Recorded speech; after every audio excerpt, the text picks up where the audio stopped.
Selamat malam pemirsa, Anda menyaksikan Breaking News Metro TV bersama saya Yasmin Alvina. Baru saja 10 sandera yang berhasil dibebaskan tiba di Bandara Halim Perdana Kusuma Jakarta setelah diterbangkan dari Balikpapan, Kalimantan Timur. Untuk mengetahui bagaimana proses tibanya ke 10 sandera tersebut, Eva Wondo akan melaporkan langsung dari Bandara Halim Perdana Kusuma Jakarta. Ya Eva?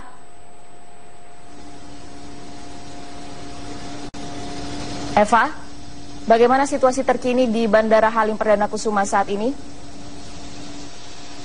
Ya, Yasmin, baru saja pesawat Victory News, pesawat khusus tim kemanusiaan Surya Paloh yang membawa 10 warga negara Indonesia ABK kapal Brahma 12 baru saja tiba di Lanut Halim Perdana Kusuma Jakarta 5 menit yang lalu, dan saat ini tengah parkir di Lanut Halim Perdana Kusuma Jakarta. Kami memantau saat ini situasi terkini di Lanut Halim Perdana Kusuma Jakarta. Ada sejumlah dari pemerintah yang menyambut kedatangan dari 10 warga negara Indonesia ABK kapal Brahma, yaitu dari Kementerian Luar Negeri, ada Menteri Luar Negeri Retno Marsudi, kemudian dari Mensesnek Pratikno, dan juga dari Panglima TNI Gatot Nurmantio.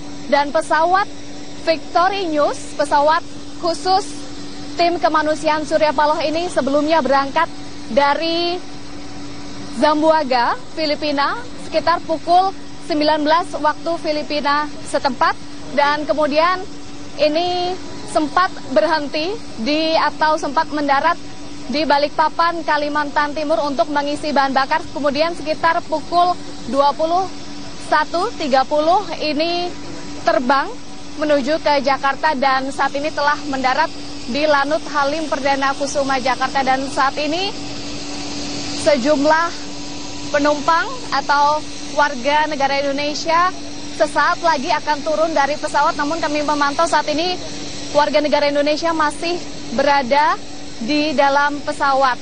Dan sebelumnya ini dari Presiden Joko Widodo melalui konferensi pers atau pernyataan resminya di Istana Bogor tadi menyampaikan bahwa 10 warga negara Indonesia yang sebelumnya disandra oleh kelompok militan Abu Sayyaf setidaknya selama 5 pekan ini telah berhasil dilepaskan dari tawanan Abu Sayyaf.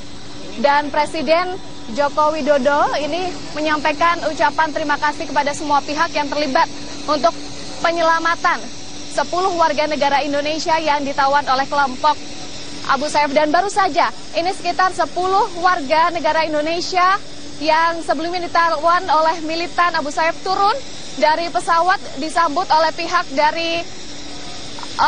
dari Kementerian Luar Negeri, kemudian dari pihak TNI Angkatan Udara, dan saat ini hendak masuk ke mobil karena rencananya 10 warga negara Indonesia ini akan dibawa ke RSPAD Gatot Subroto untuk pemeriksaan kesehatan. Pembebasan 10 warga negara Indonesia ini tidak lepas dari kerja atau peran dari tim kemanusiaan Surya Paloh yang telah bekerja setidaknya sejak 23 April 2016 dengan melakukan negosiasi karena memanfaatkan atau karena memiliki jaringan yang dekat, jaringan yang baik dengan kelompok Abu Sayyaf, kemudian melakukan negosiasi intensif. Ini sempat negosiasinya dinamis dan juga akhirnya berjalan lancar dan berbuah hari ini pembebasan 10 warga negara Indonesia tadi tepatnya pukul 12.15 waktu Filipina diserahkan kepada tim kemanusiaan Surya Paloh di Sulu, Mindanao Selatan, Filipina. Kemudian setelah diserahkan ke tim kemanusiaan Surya Paloh, ini kemudian dibawa ke rumah Gubernur Sulu untuk dilakukan verifikasi. Kemudian setelah dari Sulu, 10 warga negara Indonesia kemudian dibawa ke Zamboanga, Filipina, tepatnya di bandara untuk dilakukan verifikasi, kemudian dilakukan juga pemeriksaan kesehatan dan juga imigrasi begitu. Kemudian ini diberangkatkan dari Zamboanga, Filipina sekitar pukul 19 waktu Filipina, dan kemudian ini telah tiba saat ini atau telah mendarat di Lanut Halim Perdana Kusuma, Jakarta Timur. Ini mobil telah bergerak dari Lanut Halim Perdana Kusuma, Jakarta, dan sedianya ini akan menuju ke RSPAD Gatot Subroto, Jakarta Pusat, untuk kemudian nantinya 10 warga negara Indonesia ini akan dilakukan pemeriksaan kesehatan. Dan saat ini ada Menteri Retno Marsudi, Menteri Luar Negeri Retno Marsudi. Saat ini kita bersama dengan Ibu Retno Marsudi. Ibu.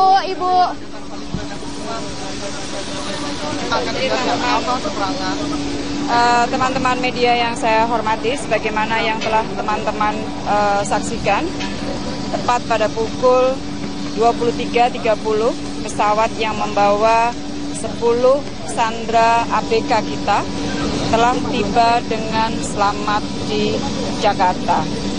Selanjutnya ke-10 ABK WNI tersebut akan dibawa ke rumah sakit untuk dilakukan pengecekan kesehatan.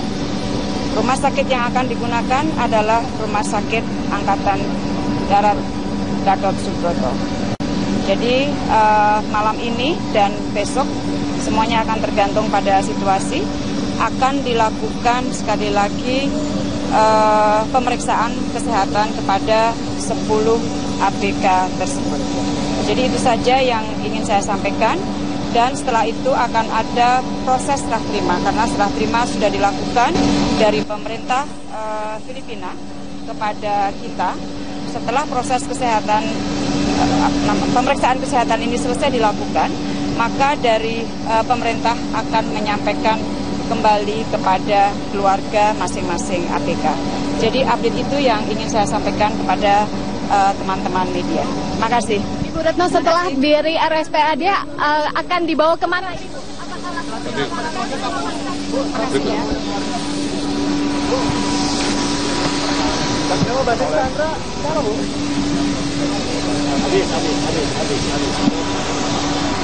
Ya, tadi Menteri Luar Negeri Retno Marsudi menyampaikan bahwa usai mendarat di Lanut Halim Perdana Kusuma ini dibenarkan akan dibawa ke RSPAD Gatot Subroto untuk dilakukan pemeriksaan kesehatan.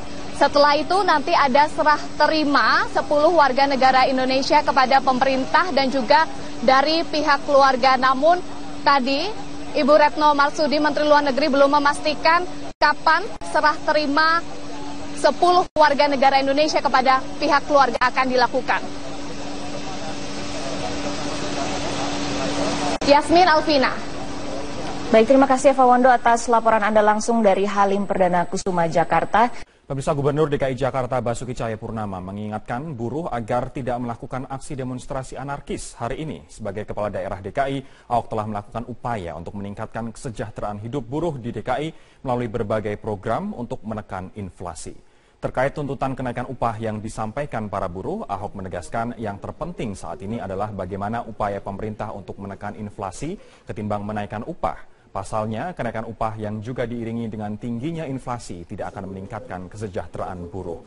Beberapa program Pemprov DKI seperti penyediaan jaminan kesehatan bagi pekerja hingga penyediaan rumah susun adalah upaya untuk menekan laju inflasi dengan menekan biaya hidup penduduk Jakarta. Menurut Ahok, biaya hidup yang lebih rendah akan meningkatkan produktivitas dan kesejahteraan masyarakat sehingga mampu bersaing di era masyarakat ekonomi ASEAN. Katakan yang paling penting bukan memaksa kenaikan upah, tapi bagaimana pemerintah membantu para buruh supaya dia punya uang untuk ditabung, untuk disimpan, untuk investasi. Buat apa naik gaji tapi inflasi juga begitu tinggi? Nah, itu yang di Jakarta lakukan 1 tahun 2 tahun terakhir ini. Kami menekan inflasi. Inflasi DKI ini bagus sekali. Dan termasuk target Millennium Development Goals dari DKI sangat baik sekali. Nah, termasuk kami memberikan apa artinya? Ketika kami memberikan bus Transjakarta sampai Bekasi, Tangerang, 3.000.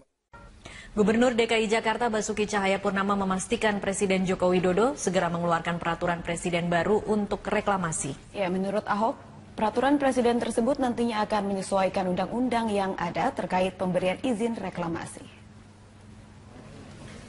Ahok menegaskan peraturan Presiden reklamasi yang segera dikeluarkan oleh Presiden Joko Widodo tersebut merupakan Perpres yang baru untuk menyempurnakan dasar hukum reklamasi Teluk Jakarta. Peraturan Presiden ini akan mengatur mengenai wilayah kerja pelabuhan dan lokasi strategis nasional di Teluk Jakarta. Selama ini pelaksanaan proyek reklamasi Teluk Jakarta mengacu pada Perpres yang lama, namun kemudian muncul benturan dengan ketentuan-ketentuan yang terbit setelah itu. Polemik terus berkembang hingga proyek reklamasi Teluk Jakarta dihentikan sementara. Pasti keluarkan Perpres untuk menyesuaikan undang-undang yang baru keluar. Karena kan ada kelautan, ada pesisir, macam-macam kan. Jadi beliau akan keluarkan, termasuk soal wilayah kerjanya pelabuhan. Ada wilayah kerja pelabuhan, tentu harus diatur. Nah, jadi biar dengan Perpres itulah mengatur mana yang pelabuhan, mana yang lokasi strategis nasional. Sesuai pembahasan Raperda Teluk Jakarta terkuak, pembangunan reklamasi menjadi sebuah polemik yang terus diperdebatkan. Payung hukum reklamasi yang belum jelas hingga adanya sejumlah pelanggaran diduga terjadi. Kita akan segera bergabung bersama rekan kami Dede Salampesi yang akan mengelaborasi poin-poin tentang sikap pemerintah dalam rapat terbatas yang membahas reklamasi di Istana Negara hari ini. Dede, selain ketegasan pemerintah mengenai wewenang yang berada di pemerintah pusat, lalu apalagi yang disampaikan Presiden dalam rapat terbatas yang tadi? Dalam sambutan yang diungkapkan oleh Presiden Joko Widodo sebelum rapat terbatas terkait dengan reklamasi di Teluk DKI Jakarta ini, Presiden memang mengungkapkan atau menegaskan bahwa rapat terbatas yang dimulai pada pukul 1 siang tadi sama sekali tidak menyentuh aspek hukum. Walaupun dalam kenyataannya tadi memang perwakilan dari Komisi Pemberantasan Korupsi juga ikut serta karena mendapatkan undangan untuk mengikuti ratas dari Presiden. Dan Presiden juga mengungkapkan bahwa terkait dengan reklamasi ini memang sekarang sudah saatnya untuk berbicara lebih jauh ke depannya, karena dari data yang dimiliki oleh Presiden Joko Widodo pada 2030 nanti dimungkinkan seluruh wilayah Jakarta Utara akan ada di bawah permukaan laut. Karena dari data yang ada setiap tahunnya untuk wilayah DKI Jakarta mengalami penurunan permukaan tanah antara setengah sampai 12 cm per tahun.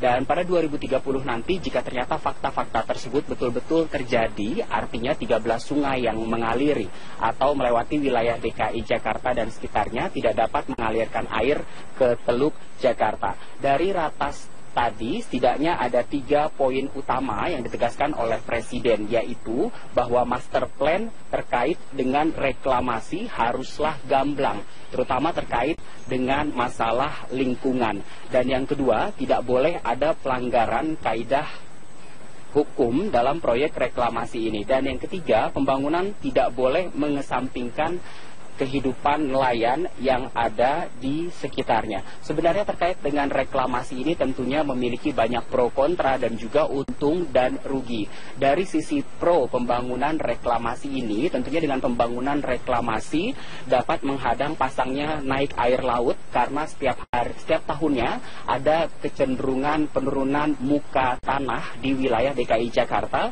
dan juga sekitarnya. Sementara dari aspek kontra, pembangunan reklamasi ini nyatanya ada sejumlah hukum yang dilanggar, karena Pemprov DKI Jakarta bersikukuh bahwa pembangunan reklamasi di wilayah Teluk Jakarta ini merujuk pada keputusan Presiden nomor 52 tahun 1995. Sementara ada peraturan-peraturan ataupun regulasi dari sejumlah instansi lainnya yang dilanggar dari reklamasi ini, yang artinya juga memang masih ada tumpang tindih peraturan terkait dengan reklamasi ini. Dan apa saja keuntungan dari pembangunan reklamasi ini? Di antaranya tentu saja menyediakan lahan bagi negara ataupun kota. Ini juga terkait dengan aspek pariwisata maupun khususnya wisata bahari, dan juga dapat membantu penataan pantai. Di samping keuntungan dan pro kontra tadi dari reklamasi ini, ternyata juga ada beberapa aspek kerugian dari reklamasi. Di antaranya perubahan ekosistem yang mengakibatkan banjir dan juga dampak buruk pada sistem drainase dan juga kerusakan-kerusakan lingkungan yang lainnya. Dalam rapat terbatas yang digelar selama kurang lebih 1,5 jam tadi juga hadir 3 pimpinan kepala daerah, yaitu Gubernur Banten Rano Karno, Wakil Gubernur Jawa Barat Deddy Mizwar, dan juga Gubernur DKI Jakarta Basuki Cahayapurnama. Walaupun Presiden Joko Widodo menegaskan dalam proyek reklamasi ke depannya tidak boleh lagi melibatkan swasta, yang artinya pemerintah baik itu pusat maupun daerah memegang kendali penuh terhadap proyek reklamasi. Namun tadi Ahok mengungkapkan Pulau O, P, dan Q yang ada di Teluk Jakarta yang belum diatur minta digabungkan dengan Pulau N. Dan Ahok juga mengungkapkan jika melihat hasil studi di Port of Rotterdam, maka seharusnya pembangunan proyek reklamasi ini 30% dikelola oleh pusat, sementara 60%-nya dikelola oleh pihak swasta. Dan dari hasil ratas tadi juga dijabarkan oleh Ahok, setidaknya ada satu fakta baru yang akan dikeluarkan oleh pemerintah, yaitu Presiden akan mengeluarkan Perpres baru yang disesuaikan dengan Perpres yang ada, seperti Perpres nomor 54 tahun 2008 dan juga Perpres nomor 122 tahun 2012. Robert. Baik, terima kasih Dade Salampesi atas informasi dan langsung dari Istana Negara. Pemirsa, DPD DKI PDI Perjuangan hari ini terakhir menerima pendaftaran bakal calon gubernur dan wakil gubernur DKI Jakarta. Sebanyak 39 orang telah mendaftar dan 31 pendaftar baru telah mengembalikan berkas. Pada pendaftaran hari terakhir ini, DPD PDI Perjuangan menerima pengembalian berkas pengusaha muda Sandiaga Uno yang mendaftar sebagai bakal calon gubernur. Sandiaga Uno termasuk satu dari 39 orang yang mendaftarkan diri ke PDI Perjuangan. PDI Perjuangan dengan perolehan kursi di DPRD DKI di atas 20% memenuhi syarat untuk mengusung sendiri calon gubernur DKI pada pilkada yang akan dilaksanakan Februari 2017 mendatang. PDI Perjuangan melalui penjaringan dan penyaringan ini dalam rangka untuk mencari sosok yang betul-betul punya kualifikasi yang jelas baik untuk memimpin Jakarta yang akan datang. Ya itulah mekanisme sedang berjalan. Jadi PDI Perjuangan belum bisa menentukan siapa yang nanti akan diusung, tetapi proses sedang berjalan. Tahapan-tahapan akan kita lalui. Tahapan pertama hari ini sudah sama-sama kita saksikan. Hari ini kita tutup, baru nanti selanjutnya kita menginjak tahapan berikutnya.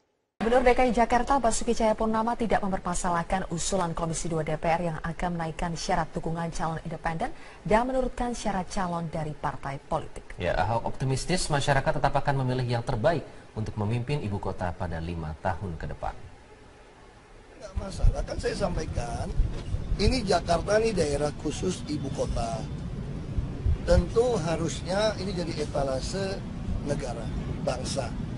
Yang jadi gubernur harus yang terbaik dari yang terbaik. Masing-masing warga DKI punya pikiran masing-masing. Dia mau pilih yang perempuan, dia mau pilih yang lebih rohani, dia mau pilih yang santun, dia mau pilih yang lebih pintar, itu masing-masing. Makanya di dalam pilkada undang-undang nggak pernah diatur 100%. Hanya 50% plus 1. Kalau di daerah lain malahan yang tertinggi yang menang. Kenapa? Karena memang masing-masing kepala kan punya pikiran berbeda. Ya. Selamat malam pemirsa, inilah headline news pukul 21 waktu Indonesia Barat. Usai diperiksa oleh KPK, staf khusus Gubernur DKI Jakarta Suni Tanuwijaya mengaku didukung oleh Gubernur DKI Basuki Cahayapurnama untuk menyampaikan keterangan apa adanya kepada penyidik KPK. Sementara itu Ketua Balegda DPRD DKI Muhammad Taufik memilih diam saat keluar dari gedung KPK. Setelah 7 jam diperiksa oleh penyidik KPK, kepada awak media Suni mengaku ditanya soal usulan dan juga substansi serta keterlibatan dirinya dalam pembahasan Raperda Reklamasi Teluk Jakarta. Suni mengaku tidak mengetahui perihal pertemuan sejumlah pimpinan DPRD dengan para pengembang. Namun ia menyebut sering melakukan komunikasi dengan para pengembang terkait dengan usulan Raperda dan juga keinginan dari Gubernur DKI soal kewajiban tambahan 15% kepada pengembang. Suni juga mengaku Gubernur DKI Basuki Cahayapurnama mendukung dirinya untuk menyampaikan keterangan apa adanya kepada penyidik KPK. Sementara itu, Ketua Badan Legislasi Daerah Balegda DPRD DKI Jakarta M. Taufik yang juga diperiksa oleh KPK memilih bungkam saat ditanya oleh awak media. Pemeriksaan ini merupakan yang kelima kalinya bagi M. Taufik terkait dengan kasus suap Raperda Reklamasi Teluk Jakarta. Dan dalam pemeriksaan ini M. Taufik dicecar seputar keterlibatannya dalam pertemuan dengan pengembang Sugianto Kusuma Desember 2015 lalu. KPK terus mendalami dugaan adanya aliran dana dari pengembang ke sejumlah anggota DPRD DKI Jakarta. Begini, kalau dari sisi dia jelas soal 15% itu harus ada, terus tinggal persoalannya itu apakah di Perda atau di Perpu. Tapi kan sebenarnya karena ada ancaman dari DPRD akan deadlock, beliau sempat mengatakan ya selama yang penting 15% itu jangan dicoret. Gubernur DKI Jakarta Basuki Cahayapurnama atau Ahok membantah kabar akan memberlakukan pembatasan sepeda motor di sejumlah ruas jalan protokol Jakarta awal Mei mendatang. Ahok menduga kabar tersebut adalah bentuk provokasi jelang unjuk rasa Hari Buruh 1 Mei mendatang. Saat ditemui di lapangan Irti Monas Senin pagi, Ahok menegaskan pembatasan sepeda motor hanya akan diberlakukan bila fasilitas pendukung telah disiapkan, seperti penambahan jumlah armada bus Transjakarta serta penghapusan pembatas jalur cepat dan jalur lambat. Ahok pun menjelaskan sepeda motor tetap bisa melintas seperti biasanya hingga fasilitas pendukung tersebut telah siap. Terkait dengan beredarnya isu pembatasan sepeda motor yang mulai diberlakukan bulan Mei, Ahok menuding ada pihak yang sengaja menginginkan agar pengendara sepeda motor berunjuk rasa dalam Hari Buruh yang jatuh tanggal 1 Mei. Pembatasan motor kalau kita lakukan kalau ada IRP jalan sama busnya cukup. Enggak, itu isunya saya lihat kirimin WhatsApp grup. Wah, udah ada rute pembatasan 1 Mei. Aduh, enggak lah. Itu tuh enggak, kenapa tuh enggak? Saya curiga ini ada hubungan dengan Hari Buruh 1 Mei. Supaya bisa ngumpulin massa lebih banyak buat demo. Ya dong, yang naik motor protes kan semua Jakarta dibilang nggak boleh lewat motor. Pasti orang akan demo. Ini bukti yang mau demo ini orangnya kurang. Jadi masih ada sebarin isu-isu. Ya, apalagi isu-isu nyerang Ahok kan lebih ramai gitu ya. Setelah polemik panjang reklamasi Teluk Jakarta, pemerintah pusat sepakat menghentikan sementara proyek reklamasi. Selama masa moratorium, pemerintah akan merumuskan aturan, perizinan dan analisis dampak lingkungan yang jelas. Setelah polemik panjang tentang reklamasi Teluk Jakarta, pemerintah pusat menyatakan moratorium atau penghentian sementara proyek reklamasi pulau di Teluk Jakarta sejak Jumat 22 April. Menteri Koordinator Kemaritiman Rizal Ramli menyatakan, putusan moratorium sudah final tanpa tekanan dari perusahaan pengembang yang sudah berinvestasi untuk proyek reklamasi. Hari Jumat sudah ada rapat komite gabungan. Seperti diketahui ada masing-masing kementerian ada 2 dirjen, termasuk juga Deputi Gubernur DKI, Kepala Bapeda. Dan mereka sekarang sedang evaluasi mana-mana kebijakan yang harus diselaraskan. Minggu depan mereka akan bertemu lagi setiap minggu. Kita akan ukur proses ini secepatnya. Kondisi tersebut juga dipertegas Gubernur DKI Jakarta Basuki Cahayapurnama. Ahok menyatakan dirinya sudah berkoordinasi dengan korporasi pelaku proyek reklamasi dan menilai pengusaha berkomitmen akan kooperatif terhadap kebijakan moratorium reklamasi ini. Saya mau minta, saya ada disposisi dan pengusahanya sangat kooperatif. Bahkan pengusahanya sudah kirim surat kepada kami, baru dengar berita akan moratorium, mereka sudah sepakat moratorium. Walaupun surat kami belum, dia sudah kirim. Saya baru disposisi kemarin. Bukan kemarin, semalam. Baru ingat semalam. Di sisi lain, proyek reklamasi Pulau N untuk membangun dermaga dan pelabuhan baru yang dikelola Pelindo akan tetap dilanjutkan. Pembangunan pelabuhan baru itu tergolong kepentingan nasional dan bukan komersial, sehingga kewenangan perizinan ada di tangan Kementerian Perhubungan. Tidak ada izinnya, kita kasih terus. Karena izin reklamasi, kalau di daerah lingkungan kerja pelabuhan manapun di seluruh Indonesia, itu tidak ada kewenangan yang lain, kecuali kewenangan Menteri Perhubungan. Itu nggak kena moratorium ya Pak? Misalnya. Kalau yang sudah izin dari Kementerian Perhubungan enggak. Sebelumnya Kementerian Koordinator Kemaritiman, Kementerian Lingkungan Hidup dan Kehutanan, serta Gubernur DKI Jakarta pekan lalu memutuskan untuk melakukan moratorium reklamasi Teluk Jakarta. Hal ini dilakukan karena reklamasi belum mempunyai landasan hukum yang kuat, serta masih perlu dilakukan kajian analisis dampak lingkungan lebih lanjut. Tim Liputan Metro TV. Pemirsa, politikus PKS M. Idrus terus mencari dukungan dari partai lain untuk maju sebagai calon gubernur DKI Jakarta. Ya, meskipun kurang diperhitungkan PKS, M. Idrus yakin langkah politiknya akan direspon positif oleh sejumlah partai untuk berkoalisi, khususnya dengan Partai Keadilan Sejahtera. Partai Keadilan Sejahtera belum memiliki calon kuat untuk diusung sebagai calon gubernur DKI Jakarta pada Pilkada 2017 mendatang. Hingga kini PKS masih melakukan penjaringan terhadap sejumlah kandidat baik internal maupun eksternal partai. Padahal saat ini salah satu kader PKS, Muhammad Idrus, telah mendeklarasikan diri sebagai bakal calon gubernur DKI Jakarta. Presiden PKS Sohibul Iman tidak mempermasalahkan langkah Muhammad Idrus yang mencalonkan diri melalui partai lain. Oh, Pak Idrus termasuk, kan gini, ada calon-calon yang muncul dari aspirasi kader. Ya, dan mereka ada yang kader, ada yang non kader. Semua itu sudah kita brief. Silakan memasarkan diri masing-masing, ya, untuk bisa menarik masyarakat secara lebih banyak lagi. Sementara Muhammad Idrus sendiri mengaku sengaja mencalonkan diri melalui Partai Demokrat dan PDI Perjuangan karena mekanisme internal partai yang belum jelas. Terlebih kursi PKS di DPRD DKI tidak mencukupi untuk mengusung calon sendiri dan harus melalui koalisi dengan partai lain. Meski demikian, Idrus menunggu proses penjaringan dari internal partai PKS. Saya sadar sebagai kader Partai Keadilan Sejahtera, juga ini kan juga proses di internal partai. Nah, PKS sendiri hanya 11 kursi, Demokrat 10 kursi. Kalau Demokrat sama PKS aja udah baru 21 kan. Ini proses, yang jelas proses, dan juga bukan secara pribadi saja. Nanti kan terjalin komunikasi politik di antara seluruh elit partai politik. Selain kandidat internal, PKS juga masih mempertimbangkan sejumlah calon dari eksternal seperti Yusril Iza Mahendra dan Sandiaga Uno untuk dilakukan survei terhadap elektabilitas dan kapasitasnya sebagai calon gubernur DKI Jakarta. Dari Jakarta, Tim Liputan Metro TV. Sementara itu, hari ini merupakan batas akhir DPD DKI PDI Perjuangan menerima pendaftaran bakal calon gubernur dan wakil gubernur DKI Jakarta. Untuk mengetahui berapa calon yang sudah mendaftar dan bagaimana proses selanjutnya, kita langsung bergabung bersama rekan kami Yasmin Alvina yang saat ini berada di DPD PDI Perjuangan DKI Jakarta. Yasmin, melihat berbagai hasil survei bahwa Ahok masih mengungguli lawan-lawannya, apakah PDIP percaya diri dengan calon yang akan mereka usung?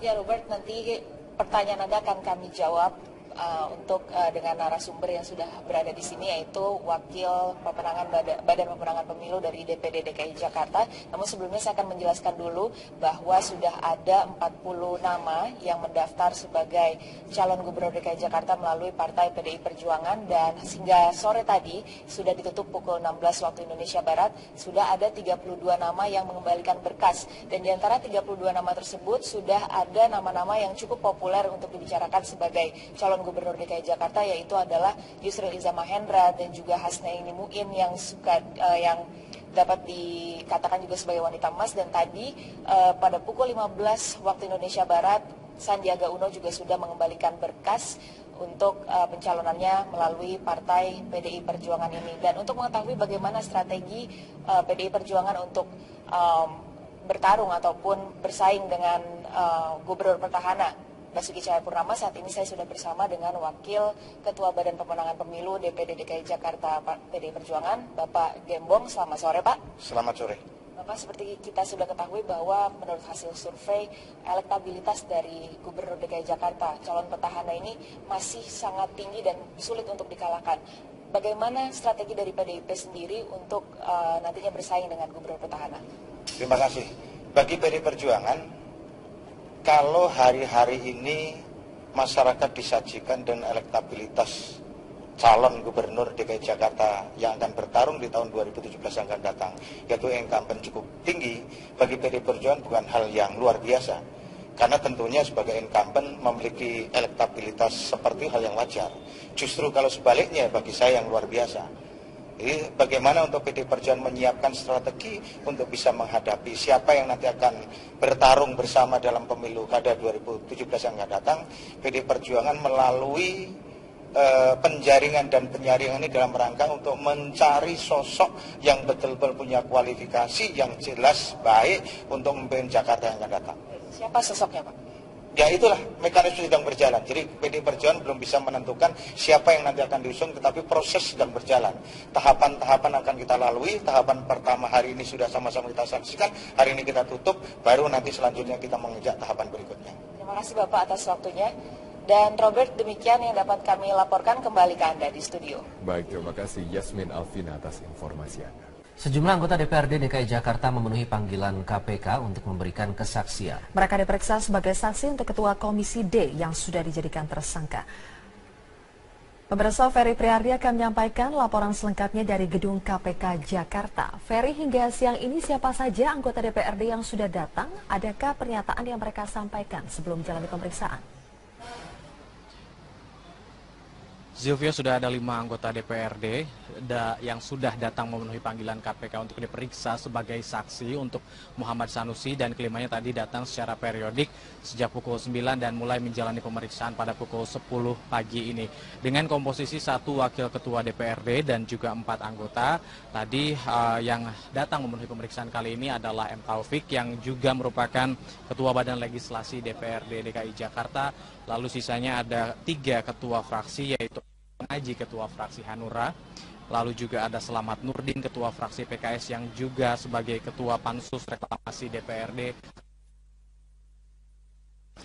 Bestari Barus, dan juga ada 1 anggota ataupun wakil yaitu Mary Hot. Juga dengan Muhammad Taufik yang diperiksa sudah hampir 3 kali oleh semuanya tidak terlalu banyak memberikan keterangan sesaat sebelum diperiksa.